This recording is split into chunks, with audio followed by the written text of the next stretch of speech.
నిలబెడతాను, నేను వాడుకుంటాను. నా కుమారుడా నేను వాడుకుంటాను, నా కుమార్తె నేను వాడుకుంటాను. నువ్వు నా బిడ్డవి, నువ్వు నా కుమారుడివి, నా కుమార్తెవని ఆయన నీ వైపు చూస్తున్నాడు. నమ్మిన గట్టిగా చదువు కొట్టండి.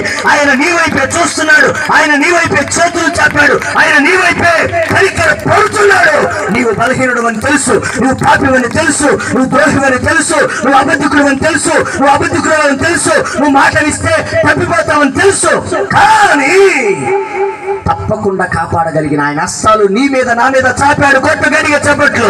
ఆయన నీ కొరకు నా కొరకు తన హస్తాలు చాపి ఉంచాడు.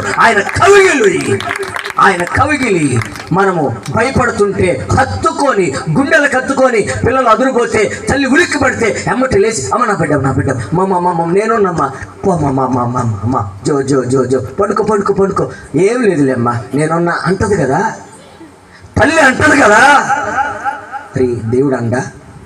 నువ్వు భయపడితే దేవుడు అనడా? నువ్వు దిగులు పడితే దేవుడు అనడా?